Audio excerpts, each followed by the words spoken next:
Hello, and welcome back to our celebration of World Food Safety Day, Safe Food Now for a Healthy Tomorrow.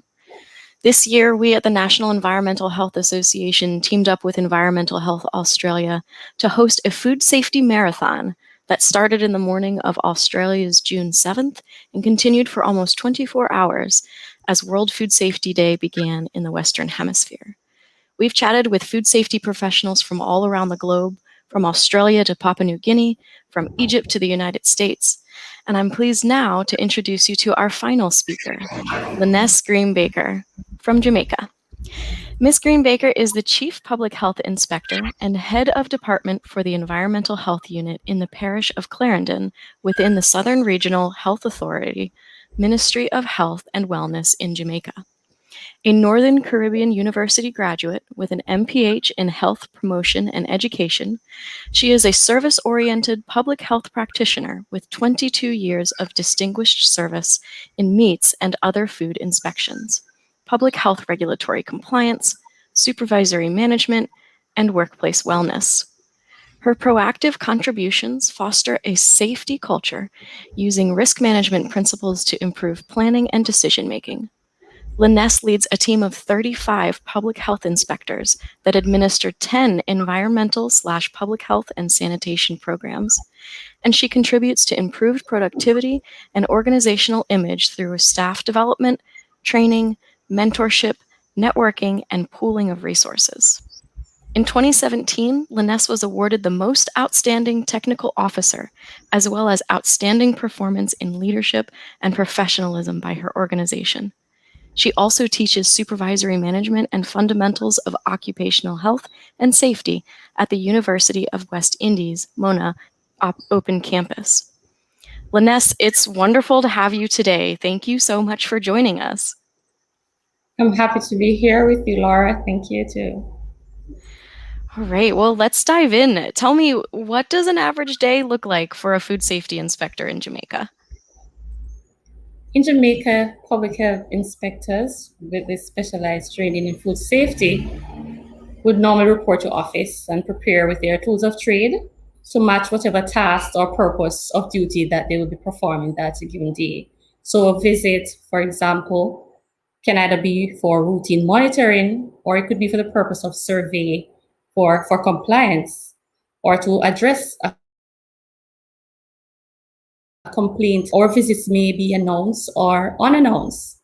So for the visit itself, it is divided into three components. You have the entrance interview. At that point, what we do, we will engage with the operator, identify ourselves, do the introductory part of it, and would gather the information we would need to proceed into the second part of the visit, which would be the actual inspection. So for us, what we do, we would ask that a member of the establishment accompanies the officer while they're doing the inspection. And the purpose for that is to ensure that whatever we are seeing, they're seeing too, and also from the perspective from which we are seeing it.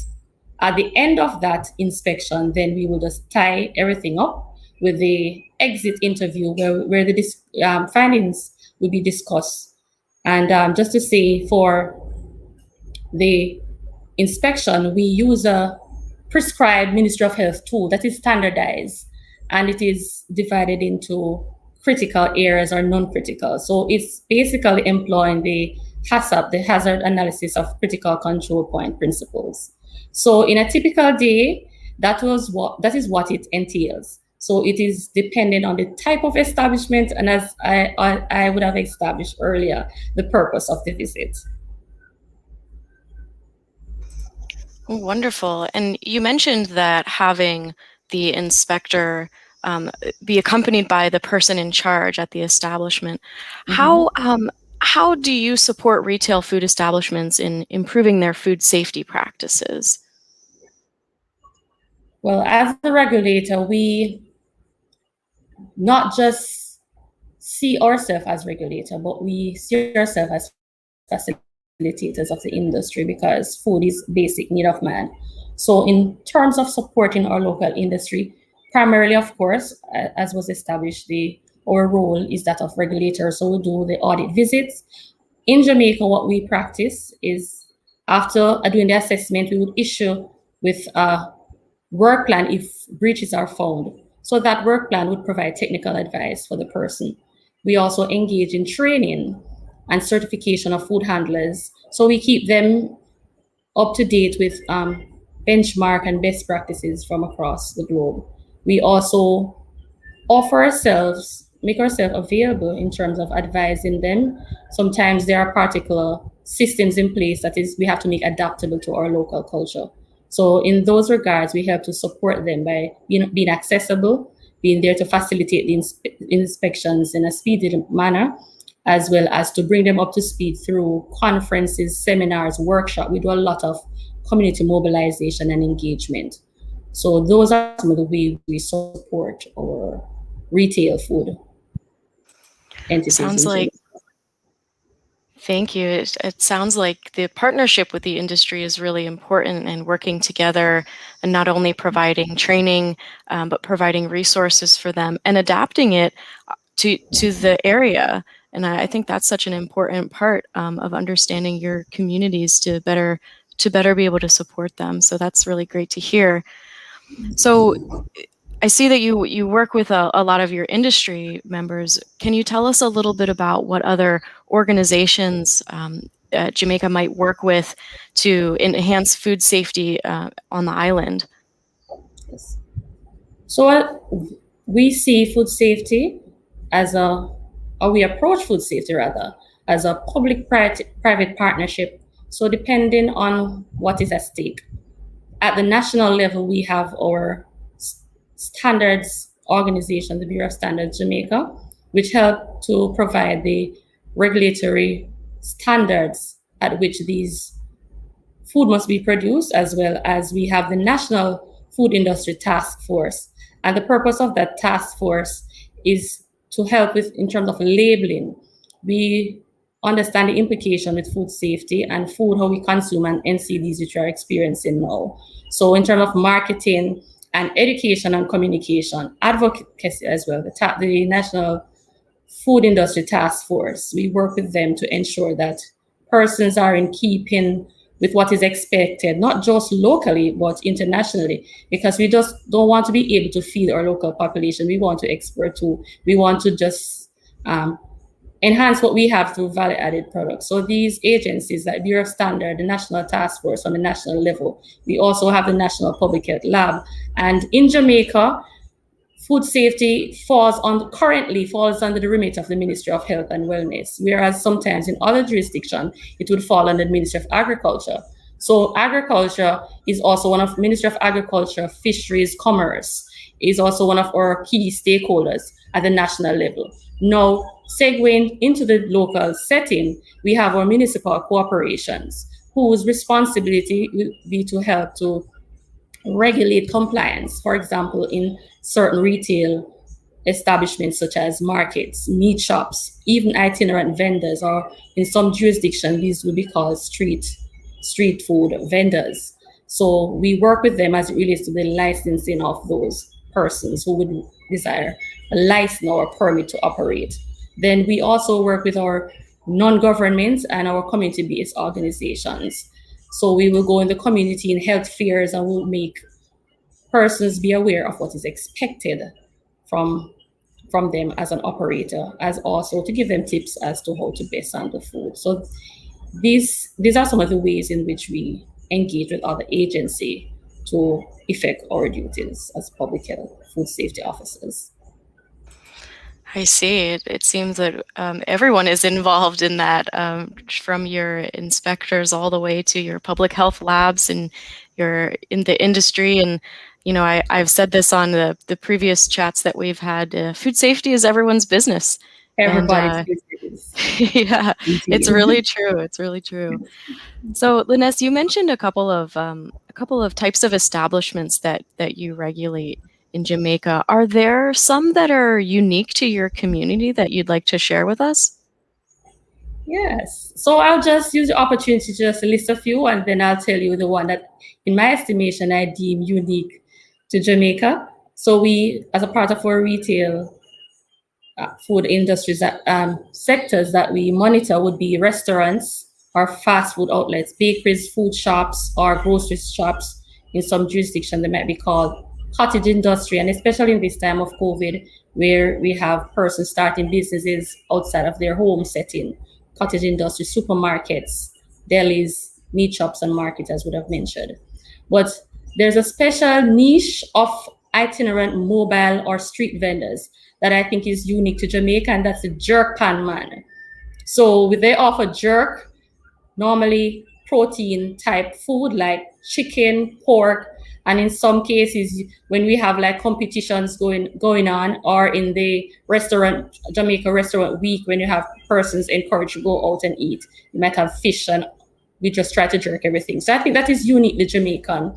It's like a morph from the barbecue grill, which you'd used to. So this is done in a pan, a pan setting. It's like a 45-gallon drum, which persons are used to metal, and then you have them jerking it. It is done along the street.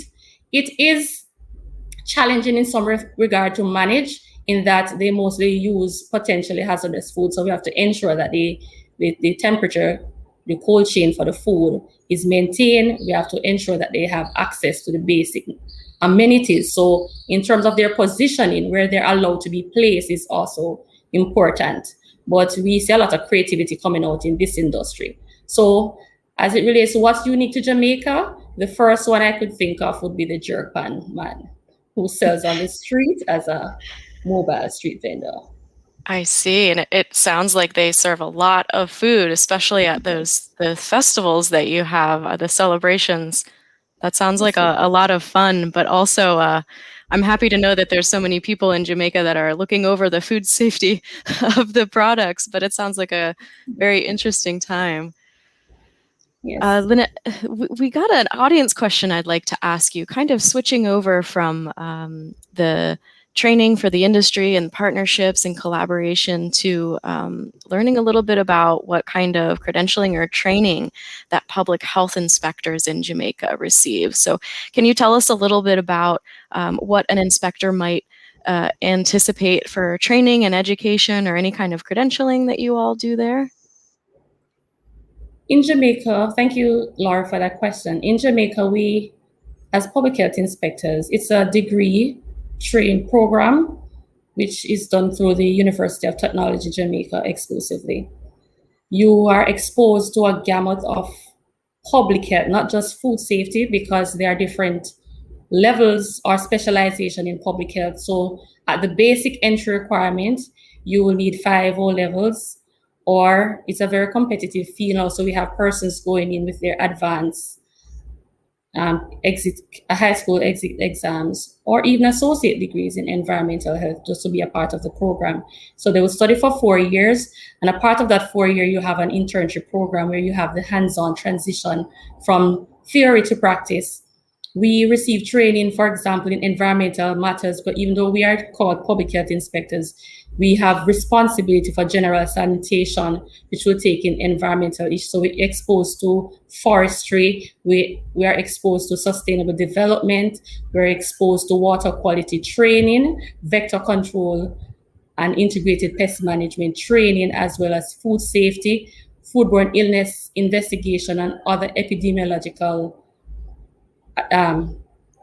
duties. And of course, as more relevant now for port health and quarantine, we are also very involved in that. So we have several specialized program areas, as was mentioned, at least 10 program areas we will participate in. We look at water quality, both potable water, drinking water, as well as wastewater management. Institutional health and safety, where we monitor both our residential and educational institution. So the public health inspector, as we describe, we deem ourselves as one of the most comprehensively trained professionals in Jamaica. So we impact lives from the womb to the tomb. So every gamut of life, the public health inspector impacts, depending on your specialized area of training and your level at which you operate within the public health framework. I hope I was able to answer the question. You did, absolutely, and I really liked that saying from womb to From the womb tomb. to the tomb, yes. Yes, so So from birth, we're actively involved, for example, in immunization and vaccination, even as we are now in this pandemic, to the point of burials. We have to ensure that burials take place in within the confines of the law, especially also as it relates to this time of the pandemic. So from the womb to the tomb. wow, very, very important. I often find that when I explain the role of an environmental health specialist or a public health inspector, when we explain that to the general public, I don't think they often understand that it encompasses so much. I mean, water safety and drinking water and, hazardous waste management and, like you were saying, forestry and food safety. Really, we do so much as environmental health professionals, and it's just really it's really daunting to think about everything that everyone does, but realizing that it's so important to public health is very impressive, I think, in my eyes anyway. It's a complete ministry within itself. That is very true. That's very true. Well, I'd like to know a little bit about what happens when there's a foodborne illness outbreak, because different countries have different ways and different agencies and organizations they coordinate to investigate. Can you tell me what would happen if there was a foodborne illness outbreak? How would your agency respond? In Jamaica, as public health inspectors, we operate under the ambit of the Public Health Act, which has accompanying regulations such as the food handling regulation, as we're on the topic, the nuisance regulation, we have the barbers, hairdressers, we have the tourist establishment, and we have, for example, the meat regulation and the butcher's regulation. So, food at any point can contribute to outbreaks if they are not handled properly. So in Jamaica, foodborne illness outbreaks are classified as reportable incidences. So we would have had a reportable disease, class 1, class 2, based on the seriousness. So food safety is so important that when an outbreak occurs, it is mandated that it is reported to the national level. And at the local level now, it is done utilizing a team approach, so we'd have members of the epidemiological surveillance unit, which would include other health professionals such as the public health nurses and other field officers.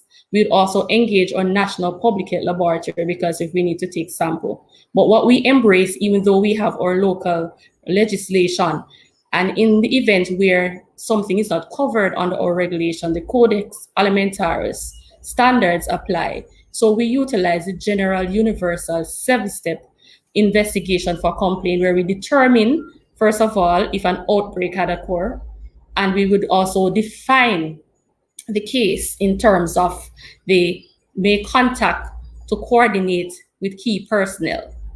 Then we are going to obtain clinical specimen and food samples for lab analysis, as I said. So at first, we need to notify the lab that we have suspicion that an outbreak has occurred. So we'll be sending in samples to make sure they have the necessary reagents and so on. We also step 4, implement control measures to prevent and to define the case and conduct case findings.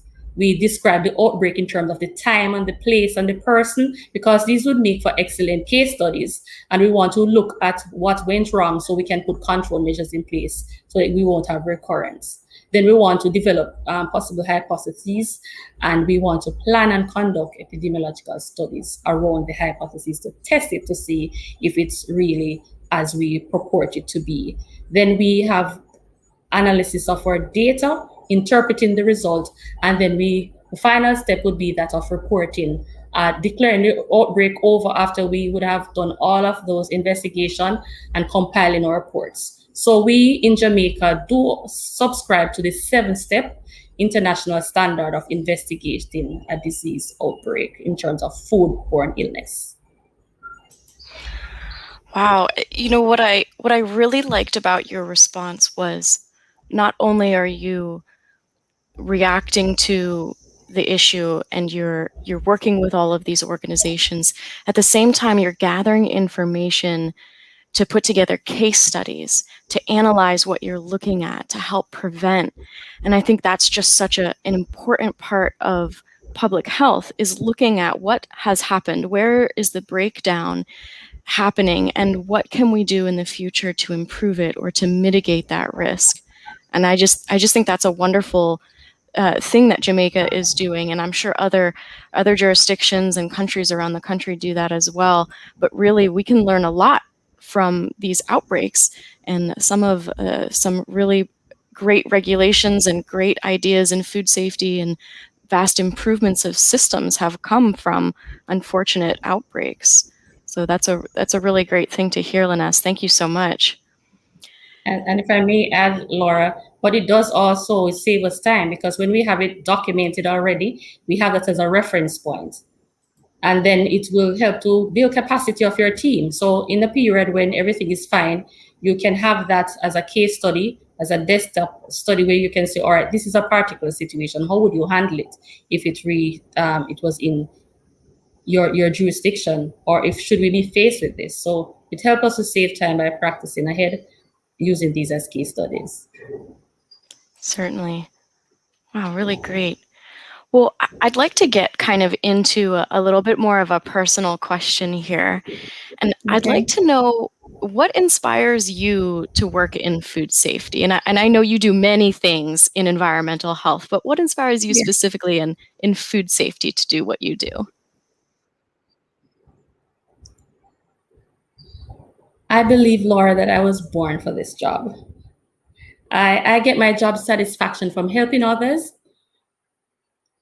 to empower themselves. So when you do a visit, for me, it's not just a visit as a regulator. I am convinced that my role encompasses more than just the basic regulatory compliance functions.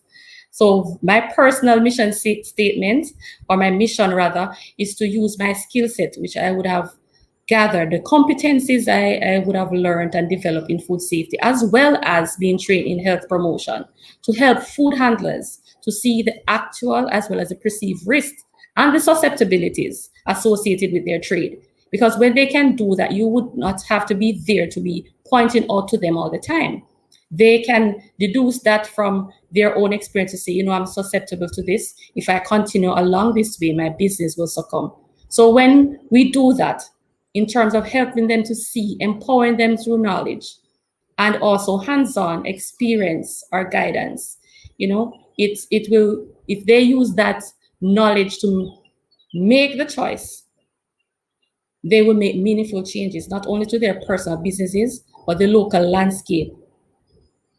So for me, seeing lives and businesses being transformed through my deliberate intervention, that inspires me. That is what is my drive and motivation for food safety. Seeing a business transform from being unsatisfactory, how we would deem them if they have demerit, to being satisfactory, and not just crossing that threshold, but maintaining it and expanding to develop. That is what inspires me. That's really wonderful to hear, and certainly inspiring to listen to. I think that environmental health professionals and food safety professionals, there's always this reason, this inspirational reason. And one of the things that I always say is, everybody eats, and protecting the food supply, you're protecting your friends, your family members, your colleagues, your acquaintances, your businesses, your country. And it's just really inspirational to hear you to say that, that you were born for this, because I think that a lot of us can relate, for certain. We do have an audience comment that I wanted to read aloud. It says, "Thanks for the excellent presentation, Liness. Great to see Jamaica is making an effort to ensure safe food in spite of the challenges." And I definitely second that. I think this has been a really wonderful time chatting with you and getting to know a little bit more about Jamaica and how you handle food safety. Do you have any parting words for our audience, or anything you would like to share before we close out this session? Thank you for that opportunity, Laura. I would want persons, not just in Jamaica, but everyone, to understand and appreciate that the industry is not without its fair challenge. So as you established earlier, Laura, that food safety is everybody's business. We all have a role to play as producers, regulators, and consumers, because we are what we eat, you said in one setting, and then we are also what we eat. So we have to safeguard in terms of public health.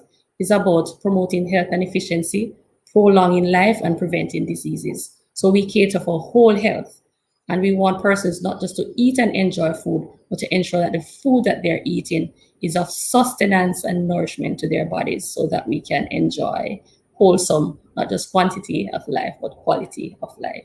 Thank you, Laura. Lovely. Well said, Linus. Thank you so much. And I thank you so much for sharing your information with us today. Thank you to all of the audience members for their participation. And of course, a sincere thank you to Environmental Health Australia for partnering with us today as we highlight just the important work that's being done around the world to protect the food supply. Many thanks to our speakers and those who helped coordinate. Thank you to our guests and all of the food safety professionals for what you do to protect public health. So thank you so much for celebrating World Food Safety Day with us, and we look forward to continuing the conversation of food safety. Thank you. Thank you, Laura.